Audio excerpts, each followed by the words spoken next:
Vous êtes bien sur la télé qui vous parle, mesdames et messieurs, c'est l'heure de s'informer. Bienvenue dans cette édition d'information. Tout de suite, le sommaire. Depuis un certain temps, des Sénégalais se plaignent de la procédure de délivrance des visas à l'ambassade de France à Dakar. Vu l'ampleur de la situation, le mouvement Frappe France Dégage et les victimes ont fait face à la presse sénégalaise ce lundi pour dénoncer une extorsion de plus de 30 000 personnes par an au Sénégal. Les véhicules et engins roulants sont de plus en plus nombreux dans la capitale, ce qui parfois empêche la fluidité de la circulation dans certains coins de la capitale. Reportage à suivre dans ce journal. La deuxième ville la plus importante du Sénégal, la ville sainte de Touba, est confrontée à un véritable déficit d'eau. Sérim Modoudien soupçonne un sabotage sur les forages. L'actualité internationale et la page sportive mettront fin à cette édition. Bonsoir, bienvenue à tous.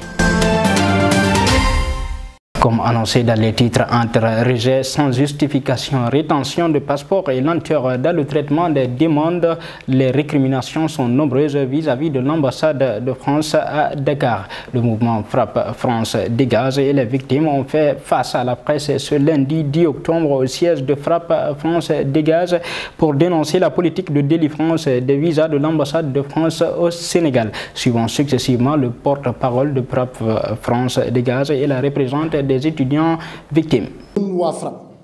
Nous, le mouvement Frappe, nous dénonçons fermement cette attitude de l'ambassade de France.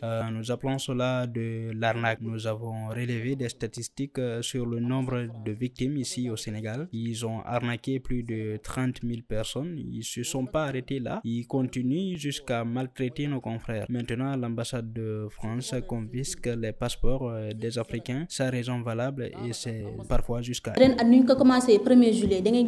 Vous allez voir quelqu'un qui dépose son passeport depuis un mois, on ne lui dit pas quand est-ce qu'il va recevoir son document, encore moins lui dire s'il aura son visa ou pas. Avec les frais de 11 000 francs pour livraison située à Dakar et 22 000 situés hors Dakar, on vous dit rien de concret. Les agents de la Poste ont organisé une manifestation ce lundi devant la direction générale de Dakar. Les titulaires des comptes de SEC postaux réclament leur dû devant les guichets sans liquidité. Ces agents constitués de salariés, de retraités et venus de différentes régions, Bambé, Ziguinchor et Louga, parlent d'un drame social en cette période de rentrée scolaire. Il interpelle le chef de l'État, son Excellence Macky Sall, et menace de passer à la vitesse supérieure si l'État ne fait rien. Je vous l'annonçais également dans les titres dans la capitale sénégalaise. Une chose embarrassante de nos jours, c'est le nombre pléthorique des véhicules dans nos quartiers. Cela nous bloque parfois les devantures et même les passages par endroits. Alors, qu'est-ce qui explique ce comportement des propriétaires d'engins? Reportage à suivre.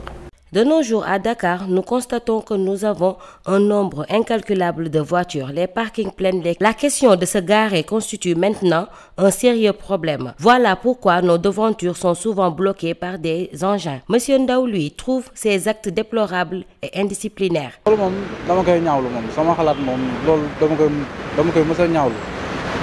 C'est vraiment un acte déplorable parce qu'à Dakar, tout le monde a une voiture.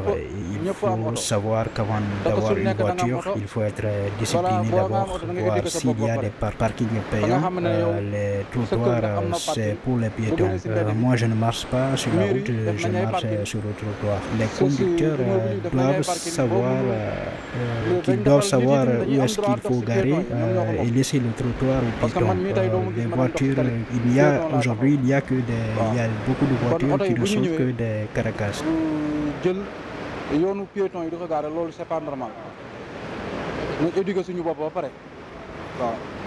Monsieur Ngom, lui, dit que c'est de l'indiscipline. Les voitures ne doivent pas se garer sur le trottoir. C'est de l'indiscipline pure et dure parce qu'on a construit les routes pour les voitures et les trottoirs pour les piétons. Si la police intervient, on blâme l'État et c'est pas l'État, c'est nous-mêmes qui sommes indisciplinés. Il faut bien réfléchir et faire attention. En dépit de tout, nous devons mettre un accent particulier sur les conditions d'importation de véhicules dans notre pays, puisqu'il s'agit là d'un problème de surnombre de voitures dans la capitale.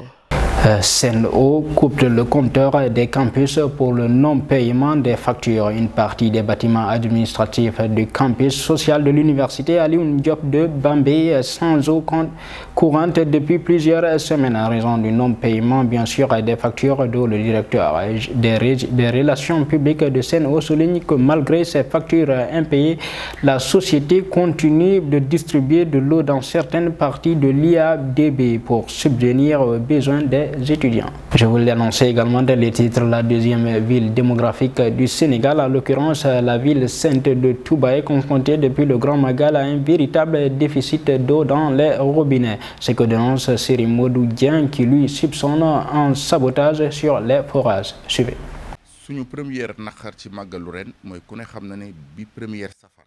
Notre premier souci cette année, tout le monde le sait, depuis le premier safar et 3 jours après le Magal, Touba n'a pas d'eau. Nulle part dans la ville sainte vous n'allez trouver de l'eau. Et pourtant, selon certains, c'est un sabotage. Est-ce que c'est un combat politique ou combat économique? En tout cas, ils ont fermé tous les grands forages et même les distributeurs d'eau. Donc nous déplorons ça effectivement, surtout dans la ville de Serigne Touba. C'est pas beau à voir si on est patriote. Je dénonce également l'absence de l'aide gouvernementale. C'est quoi le problème de Macky avec Touba? Depuis le temps Senghor jusqu'à aujourd'hui, chaque année on distribuait des aides alimentaires pour les populations de Touba. Et ça c'est pour aider vraiment les 7 millions de pèlerins qui viennent ici chaque année.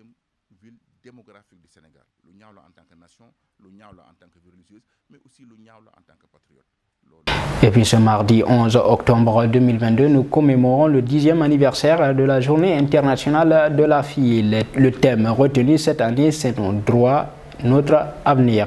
Cependant, les déficits restent encore très nombreux malgré une décennie pleine d'engagement. Les détails assurent. En 2022, nous commémorons le 10e anniversaire de la Journée internationale de la fille. Au cours de ces 10 dernières années, les gouvernements, les décideurs et le grand public ont porté une attention accrue aux questions qui concernent les filles.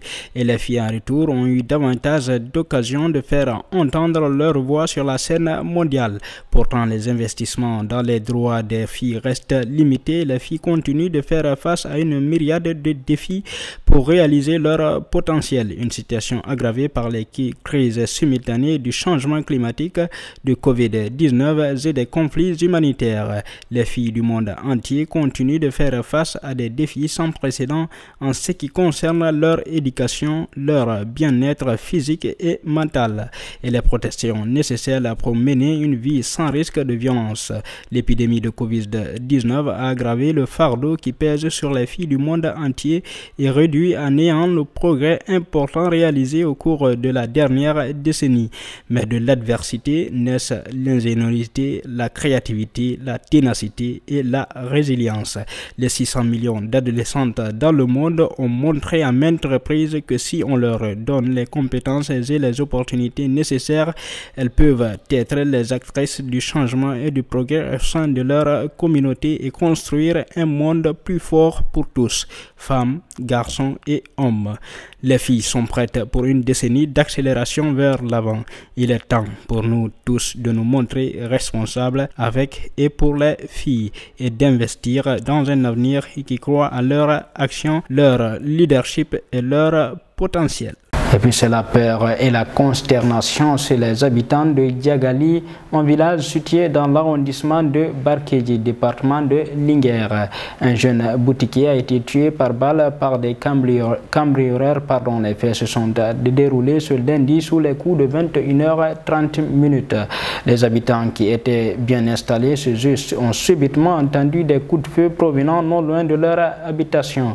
Mais les cambrioleurs lourdement armés ont décidé de s'attaquer à tout ce qui bougeait sur leur chemin. Et puis un autre fait marquant, un charretier est mort électrocuté à Sébikotane. Avec sa charrette et sous la pluie, Issasen ignorait qu'il avait rendez-vous avec la mort. Ce père de famille âgé de 41 ans a commis l'erreur de sa vie. Dimanche dernier, Issasen, sous la pluie, est descendu de sa charrette pour ramasser une tôle en zinc qui était qui était par terre devant le domicile d'une de ses connaissances. Malheureusement, la tôle était en contact direct avec le fil électrique issu de la maison. Le choc a été fatal. Maintenant, place à la page internationale. Au Gabon, le patronat réclame la privatisation de la gestion de la sécurité sociale. Et puis au Bénin, une grosse colère après 4 morts dans le service de réanimation du Centre national hospitalier universitaire de Cotonou. Et puis pour terminer, le Japon rouvre ses frontières aux touristes plus de 2 ans après le début du Covid-19. Les détails assurent. L'actualité internationale que nous démarrons au Gabon où le patronat demande que la Caisse nationale de sécurité sociale soit dirigée par le secteur privé. Cette exigence a été formulée ce lundi 10 octobre par le président du patronat Henri-Claude Onyama.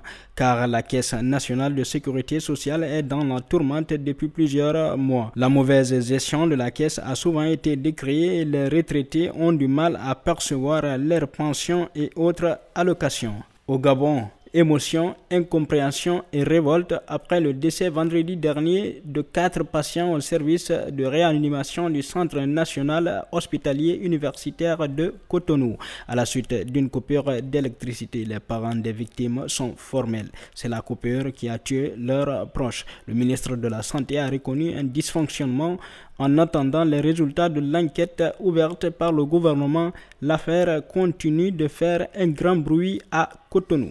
Et puis pour terminer, le Japon rouvre ce mardi 11 octobre ses frontières aux touristes étrangers voyageant individuellement après les avoir fermées depuis le début de la pandémie. Il y a près de 2 ans et demi, le pays lève toutes ses restrictions sanitaires et mise sur le faible yen pour relancer le tourisme. Le port du masque, même s'il n'est pas obligatoire, reste encore et toujours de rigueur. À présent, place à l'actualité sportive. Ligue 1 sénégalaise, des belles affiches sont au programme de la première journée prévue ce samedi. Et puis l'ancien international sénégalais Dembaba vient de racheter un club de Ligue 2 sénégalaise. Et puis pour terminer, première ligue anglaise, Nottingham Forest de Cheikhou Kouyaté partage les points avec Aston Villa lors de la 10e journée du championnat. Les détails avec Pendagé. Nous démarrons l'actualité sportive avec la Ligue sénégalaise de football professionnel qui a dévoilé le calendrier de la première journée du championnat national de Ligue qui reprend ce week-end. Quelques belles affiches sont au menu. Le samedi à 17h au stade Alassane Djigo, des académiciens de Dakar Sacré-Cœur ouvriront le bal avec la réception de Djambar. Au même moment, il y aura le choc entre Teungueth FC et l'ASC Douane au stade Ngalandou Diouf de Rufisque. Les Crabes de Guédiawaye FC vont également croiser le fer avec le promu du stade de Mbour. Et puis l'ancienne légende du football sénégalais Dembaba a jeté son dévolu sur le club de Ligue 2 Amitié FC. L'ex-attaquant de Blues de Chelsea a opté pour ce club de Thiès qu'il vient de racheter d'après les sources de Wivsport. Son objectif est clair, participer au développement et au rayonnement du football sénégalais. De retour au Sénégal après avoir raccroché les crampons en 2021, Dembaba s'est reconverti en dirigeant sportif. Enfin, pour terminer, dans le duel des mal classés de Premier League ce lundi en clôture de la 10e journée, Nottingham Forest, malgré un bon Cheikhou Kouyaté, n'a pas réussi à se relancer face à Aston Villa, un but partout. Ce qui ne fait les affaires d'aucune des deux équipes. Pourtant, comme toujours dans le championnat d'Angleterre, cette rencontre a été animée en occasion et intensité. C'était tout pour l'actualité sportive. Merci Penda pour cette actualité sportive. Mesdames et messieurs, voilà qui met fin à cette édition d'information. Merci de l'avoir suivi. Restez en compagnie des programmes Latin pour Africa, les meilleurs.